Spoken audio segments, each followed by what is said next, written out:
Linda regarde sa tasse de café vide sur la table de la cuisine. Elle attendait calmement la conversation de son mari Jim aujourd'hui. Heureusement, leurs enfants étaient encore chez les voisins et devaient y passer la nuit. Au moins, elle n'aurait pas à assister aux pleurs et aux cris qui, elle le savait, ne manqueraient pas de se produire. Bon sang. Quelques repas et un flirt innocent ont donné le coup d'envoi. Comment a-t-elle pu laisser les choses s'emballer? Depuis plus d'un mois, Linda se doutait que quelque chose n'allait pas, mais elle savait qu'elle devait en parler à Jim après son dernier test. Elle s'assit là, attendant qu'il revienne après s'être levé tôt pour aller chercher quelque chose au magasin. Linda entendit presque simultanément le bruit d'un gros camion dans l'allée. Elle n'attendait personne d'autre que son mari et la sonnette de la porte. Elle pensa que quelqu'un demandait son chemin après s'être peut-être perdu. « Je peux faire quelque chose ?» dit-elle en ouvrant la porte. L'homme demanda, en effet, « Êtes-vous Linda Gardner ?»« Oui, c'est moi. »« Comment puis-je vous aider ?» demande-t-elle à nouveau. « J'ai reçu l'ordre d'organiser et de déplacer vos biens au sud-ouest de la dit avenue, » répondit-il en tendant à Linda une planchette à pince. Il a ensuite crié à 4 hommes sur le camion de commencer à décharger les marchandises. « Il doit y avoir une erreur. »« Je n'ai jamais passé une telle commande, » dit-elle en lui rendant les papiers. « Certainement, madame. »« Je sais que monsieur Jim Gardner a passé la commande il y a une semaine, » répond-il en montrant la signature de Jim au bas du formulaire. « Écoutez, mon mari va bientôt revenir et je suis sûr qu'il pourra résoudre cette erreur d'interprétation, » ajouta Linda. « Madame Gardner, je viens de rendre visite à votre mari il y a 20 minutes. Si vous essayez de m'arrêter, il m'a conseillé de vous présenter cette enveloppe, » remarqua l'homme en tendant à Linda une grande enveloppe en papier. « Maintenant, si vous voulez bien nous montrer la chambre principale. Nous n'avons qu'une heure pour terminer le travail. » Linda ouvrit l'enveloppe et regarda la feuille de papier presque en chuchotant. Elle indiqua à l'employé la première chambre à droite en haut de l'escalier. Les hommes se précipitèrent à l'étage et passèrent 40 minutes à emballer et à charger les cartons les uns après les autres jusqu'à l'allée. Ils firent de leur mieux, car Linda restait silencieuse, l'esprit ailleurs, essayant de temps en temps de lui poser une question. 50 minutes plus tard, ils déclarèrent qu'ils avaient terminé et qu'ils étaient prêts à partir. « J'ai besoin de votre signature, » dit l'ouvrier principal. Le père de M. Gardner est arrivé juste au moment où tout cela se passait. Il s'est écrié « Chérie », surpris par ce qui venait de se passer, en regardant sa fille. L'agent principal a demandé à Linda de signer quelque chose au bas du papier, et ils sont partis exactement 10 minutes plus tard. Sachant que tu ne serais probablement pas en état de conduire, Jim m'a demandé de venir te chercher, a-t-il précisé. Ta mère nous attend ici et les déménageurs vont venir chercher tes affaires. Pour l'instant, nous allons tout stocker dans le garage, nous finirons par tout trier, a dit Ken à Linda en quittant la maison. Ce n'est pas possible, dit Linda à voix haute. Ken l'aide à monter dans la voiture. Jim habite où? Je pourrais régler toute cette situation si Jim était là. Il m'écouterait, se dit-elle, sans trop savoir pourquoi. Jim revint à la maison une demi-heure plus tard, mais cette fois-ci, il avait fait venir un serrurier pour changer les serrures, y compris le code de la porte du garage. Laissez-moi 5 jeux de clés, dit-il au serrurier, et n'oubliez pas de fermer la porte latérale du garage. En entrant dans sa maison désormais vide et en se dirigeant vers l'étage, il remarqua que les déménageurs avaient bien travaillé, compte tenu de l'horaire qu'il leur avait donné. Jetant un coup d'œil à sa montre, il saisit quelques cartons vides, réalisant qu'il ne lui restait plus qu'un quart d'heure avant l'arrivée du prochain camion. Il termina de ranger les biens que les déménageurs avaient oubliés, notamment les accessoires de salle de bain et les cosmétiques. Alors qu'il traînait les 2 caisses restantes, le camion suivant arriva. Sa sœur Donna arriva avec les déménageurs. « Bonjour, ma sœur, » dit Jim en la serrant dans ses bras et en chuchotant. « Pourquoi n'occupes-tu pas la 2e chambre à gauche, près de la salle de bain? Elle dispose d'un dressing et est beaucoup plus grande que la chambre d'amis. Nous installerons les affaires des enfants plus tard, lui dit-il. Ce n'est pas un problème. C'est à vous de vous occuper de la voiture de Linda, dit Jim. Son père est censé venir la chercher ce soir après avoir fait appel aux déménageurs. Laissez-moi m'occuper de quelques affaires. Je vais aller chercher des pizzas ce soir et je passerai sur le lieu de travail pour 1 minute, marmonne Jim en se dirigeant vers le garage. Pas même des champignons, répond Donna en guidant les employés vers la mise en place de tout ce qui était prévu. Jim a jeté un coup d'œil à sa montre depuis sa voiture. David avait l'air malheureux en regardant 3 de ses amis les plus proches se disputer furieusement avec le collègue de sa femme. Bob, l'un des 3 hommes, se dirigea vers l'endroit où la voiture de Jim était garée environ 5 minutes plus tard. Jusqu'à ce que je sorte mon couteau, il a cru que nous étions en train de rire. Je lui ai proposé deux options, soit faire l'expérience de l'ablation de sa virilité à l'extérieur d'un hôpital, soit disparaître dans les 24 heures. Nous reviendrions demain pour faire son choix, lui ai-je dit. Souriant, Bob a demandé, comment ça va, mec? J'irai mieux demain, a répondu Jim. Bien que je n'ai jamais imaginé devoir passer par là, je survivrai de toute façon, je dois partir tout de suite. Je dois partir maintenant. On se voit plus tard chez moi. Le vendredi après-midi, Jim compila des copies des reçus et des photos que le détective avait laissées sur son lieu de travail. Jim savait ce que contenaient les enveloppes, mais il avait négligé de les regarder pendant qu'il faisait les 100 pas. Elles ne servaient qu'à l'avocat. En effet, 1000 $ gaspillés dans l'évier, se dit-il en jetant un coup d'œil à l'enveloppe. Jim prit 4 pizzas et une caisse de bière, laissa l'enveloppe au bureau de son avocat et rentra chez lui. Après ce soir, il serait un père célibataire, et à partir de maintenant, il devrait donner le bon exemple aux enfants, contrairement à celui donné par sa future ex-femme. Il prévoyait de se saouler une dernière fois. Le camion était parti quand Jim est revenu, et Donna et quelques copains étaient en train d'aménager sa nouvelle chambre. « Et, mon frère » dit Donna au moment où Jim se dirigeait vers l'étage. « Où est le soutien qu'il m'a promis » demande-t-elle. « Les hommes ont presque fini de préparer quelque chose pour moi. Ils devraient arriver ici dans 1 heure. Et si on s'arrêtait pour manger un peu ?» Il conseille à Donna et à ses amis, Bob et les autres hommes, de se présenter un peu avant 16 heures.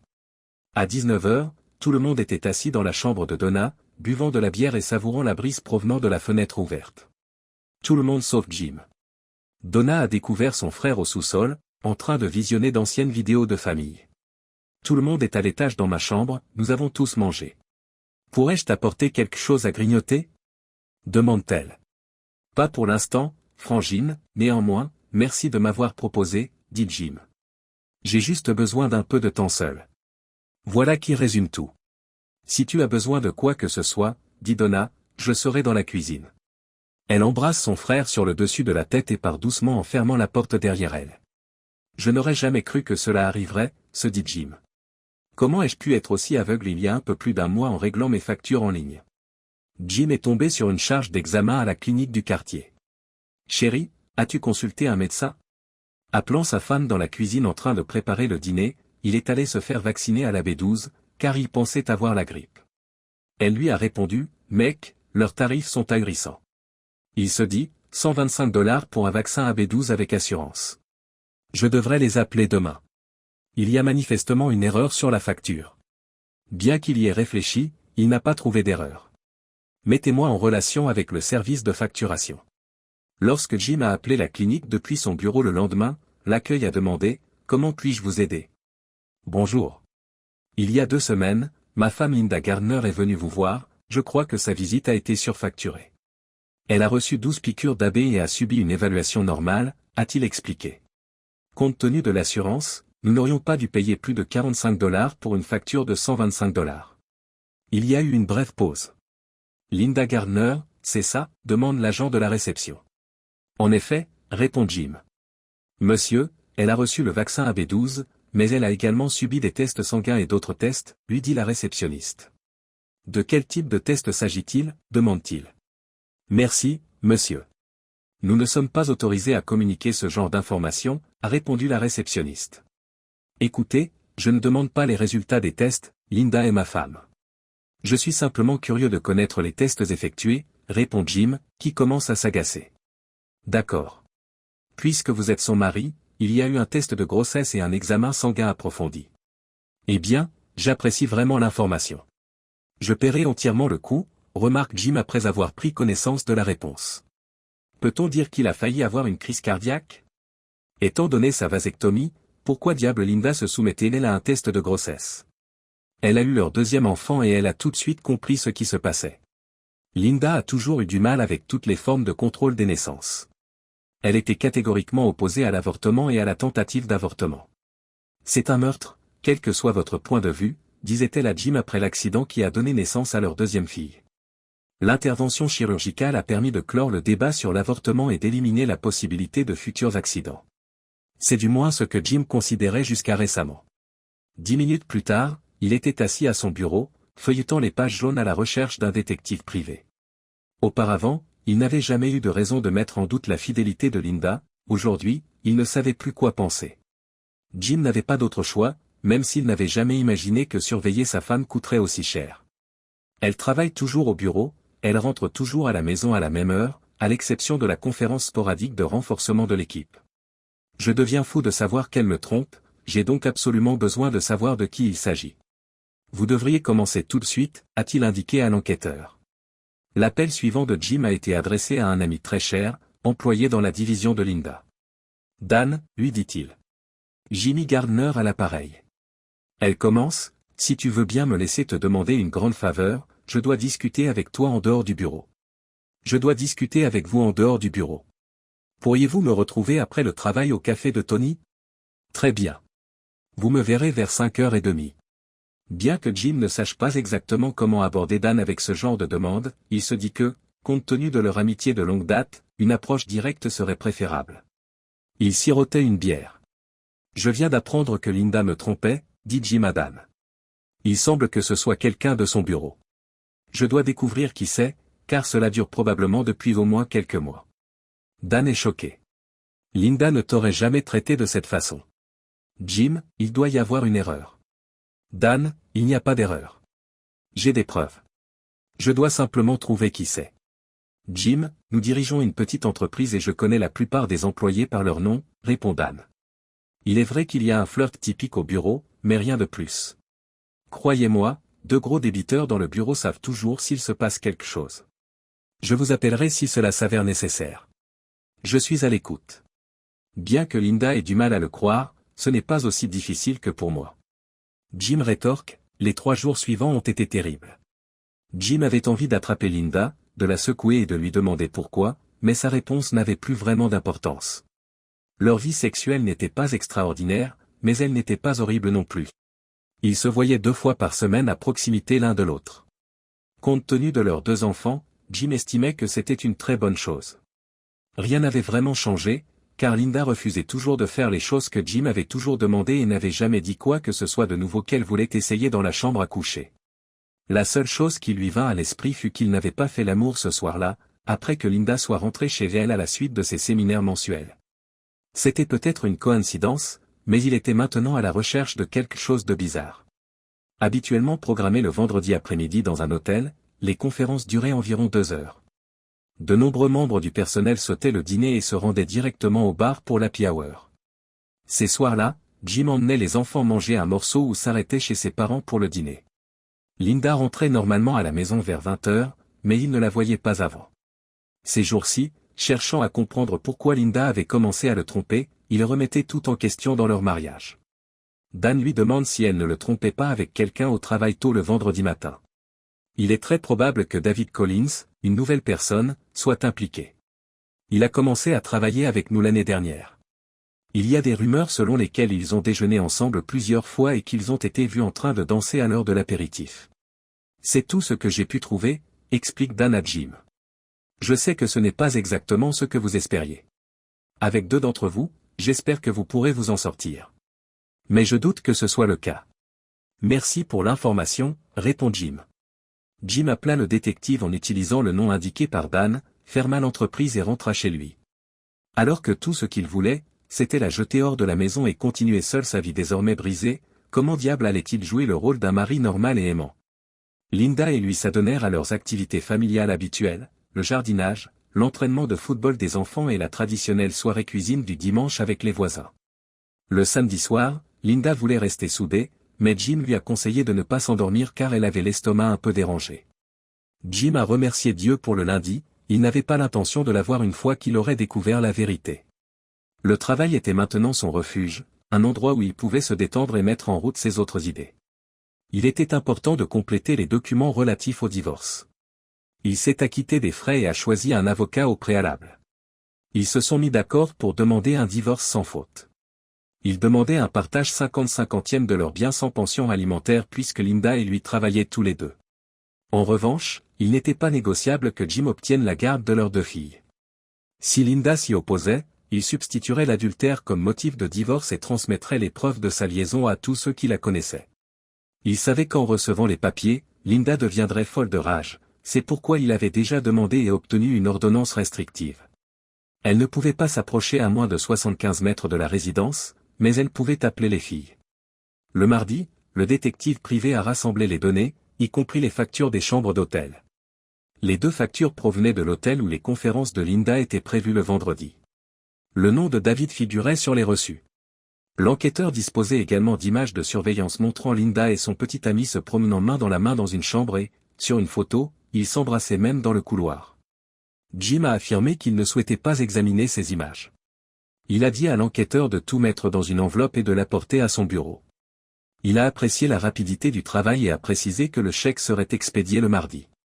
Vendredi, tout était en place. Les voisins avaient promis de s'occuper des enfants pendant le week-end. Les équipes de déménageurs étaient toutes 2 réservées.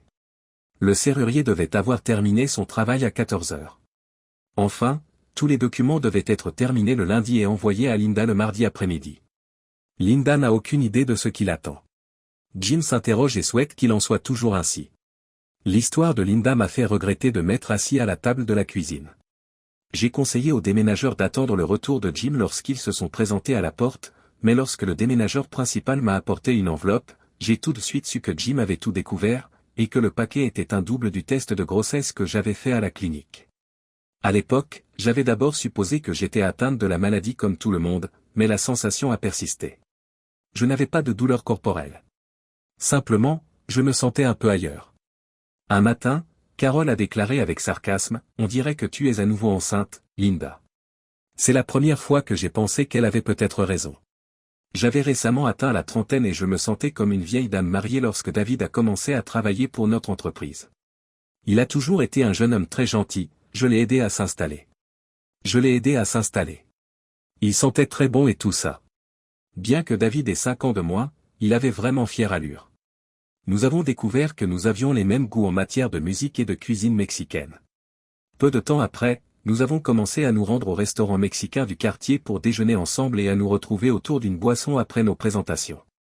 Un vendredi soir, à l'issue d'une conférence sur le renforcement de l'esprit d'équipe, la musique jouait et il m'a invité à danser. Nous avons dansé sur 2 airs rapides, et le 3e était un slow. Depuis mon mariage, je n'avais pas dansé lentement avec qui que ce soit, mais avec David, cela me semblait normal. Nous avons dérivé sur la piste de danse, puis nous sommes revenus vers notre groupe lorsque la musique s'est arrêtée. Je commençais à avoir chaud.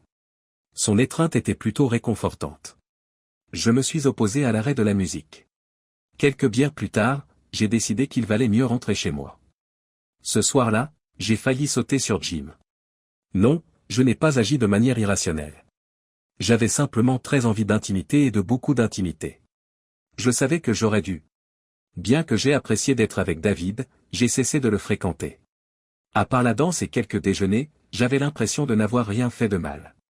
Du moins, c'est ce que je me disais à l'époque. Ce n'est que le vendredi 4 que les choses ont commencé à déraper. Nous avons tous reçu une prime de $100, car notre service avait été récompensé pour les meilleures performances de l'entreprise au cours du mois. Nous nous sommes naturellement rendus au bar pour fêter l'événement. 2 heures plus tard, nous n'étions plus que 4. Avant d'essayer de rentrer chez moi, j'ai dit à David que j'avais besoin d'aller au restaurant et de prendre un café parce que j'avais trop bu. Il s'est gracieusement porté volontaire pour m'accompagner dans ce voyage. Soudain, j'ai trébuché et David m'a retenu avant que je ne tombe par terre. L'une de ses mains s'est retrouvée autour de ma taille tandis que l'autre enserrait ma poitrine. « Tu vas bien ?» M'aidant à me remettre debout, il m'a demandé si j'avais une idée de ce à quoi je pensais. Plutôt que de répondre, je l'ai regardé dans les yeux et j'ai déposé un baiser sur ses lèvres. Bien que cela l'ait surpris, il m'a rendu mon baiser en quelques secondes. Des heures ont semblé s'écouler avant que je ne me détourne, rougissante. « Je suis vraiment désolé. Je n'aurais pas dû faire ça. S'il te plaît, pardonne-moi, ai-je dit. Linda, détends-toi, me dit-il en souriant. Je considérerai simplement cela comme un remerciement pour vous avoir sauvé la vie. Maintenant, allons vous chercher un café. La semaine suivante, alors qu'il me conduisait au restaurant, il m'a conseillé d'essayer de garder mes distances avec David autant que possible. Le déjeuner m'a donné des activités, et le vendredi, j'ai sauté lors de l'apéritif. C'était vraiment difficile quand je rougissais. À chaque fois, j'imaginais David dans mes bras. Le considérer était une erreur de ma part. 2 semaines plus tard, je suis venu à l'heure de l'apéritif. Jim ne devait pas rentrer avant 20h30, j'ai donc dîné et bu un verre avec quelques collègues ce soir-là. Tout le monde semblait avoir une raison de ne pas s'attarder. À 6h30, il n'y avait plus que David et moi à table. Et si nous dînions ensemble? À ce moment-là, la musique a commencé à jouer et j'ai invité David à danser avec moi. L'orchestre a joué 4 morceaux lents consécutifs pour une raison quelconque, et nous avons dansé sur chacun d'entre eux. Alors que nous glissions sur le sol, mon cœur battait la chamade. Je ressentais une poussée émotionnelle en étant si proche de lui et je transpirais à grosses gouttes. Je ne sais pas comment nous nous sommes retrouvés derrière sa voiture. Nous avons tout fait, sauf le véritable acte. Plusieurs fois, il m'a amené au bord de la félicité, d'abord avec ses doigts, puis avec sa bouche. Plus tard, j'ai rendu l'appareil à David, le remerciant en veillant à ce qu'il éprouve le moindre plaisir. Avant que nous ne sachions l'heure qu'il était, il était presque 20h. Je l'ai embrassé une dernière fois après avoir remis mes cheveux et mes vêtements en ordre et je suis parti. Pour une raison ou une autre, je ne me sentais pas honteuse, mais j'aurais certainement dû l'être. Après avoir traversé plusieurs périodes de grande satisfaction, j'étais encore en pleine forme. Pour être honnête, je ne me souvenais pas de la dernière fois où je m'étais sentie aussi forte d'un seul coup. Ce n'est que lorsque j'ai vu mon mari et mes enfants que les remords sont apparus. Jim voulait être proche de moi ce soir-là, mais je ne pouvais même pas le regarder, et encore moins passer du temps avec lui. Après une longue douche de 45 minutes, je me suis glissé dans mon lit et je suis resté blotti contre lui toute la nuit. Je me suis rendu compte que je jouais avec le feu, mais je n'ai pas pu m'arrêter. Je me suis accroché. David et moi avons recommencé à nous retrouver pour déjeuner. Nous attendions avec impatience de le voir. Une semaine plus tard, il m'a dit qu'il avait réservé une chambre pour le vendredi soir au cas où je voudrais passer un peu de temps seul avec lui. Nous sommes sortis du bar séparément après la conférence et nous nous sommes retrouvés dans le couloir près de la chambre. « Tu es sûr d'être prêt à entreprendre cela ?» m'a demandé David. Même si je n'en suis pas sûr, quittons le couloir avant que quelqu'un ne nous repère. Cela ne fait pas plus de 10 secondes que nous sommes dans la pièce et que nous nous arrachons mutuellement nos vêtements. Le contact de David a envoyé des vagues d'excitation à travers moi, et au moment où il est arrivé, j'étais déjà en train de bourdonner d'impatience. La force me faisait crier. J'ai essayé d'étouffer les bruits avec un coussin, mais je n'ai pas pu m'empêcher de m'interroger sur le niveau d'expertise de David, souhaitant que Jim ait des talents similaires. Les sensations devenaient de plus en plus fortes et j'ai eu besoin d'un moment pour reprendre mon souffle, mais je suis resté totalement présente, décidée à savourer chaque instant. Nous nous sommes enfin sentis tous les deux satisfaits et nous avons eu quelques moments de jeu avant de nous séparer tranquillement. Après 45 minutes, j'ai pris le chemin de la maison avant le retour de Jim et des enfants. Avant que je ne commence à me sentir malade, ce que j'ai d'abord considéré comme une simple grippe, David et moi nous sommes retrouvés 2 fois de plus. Je suis allé chez le médecin et j'ai commencé à m'inquiéter lorsque Carole a plaisanté sur le fait que j'étais enceinte. Je n'ai ni voulu ni cru les résultats. David avait toujours utilisé des préservatifs et Jim était stérile depuis son opération. Lorsqu'ils ont découvert que j'étais enceinte, en regardant les résultats du test dans l'enveloppe, j'ai compris que je m'étais fait avoir à plus d'un titre. Linda était assise dans la cuisine et attendait que Jim rentre. Elle se préparait à lui annoncer la nouvelle. À ce moment-là, son univers s'est effondré. Son mariage était terminé.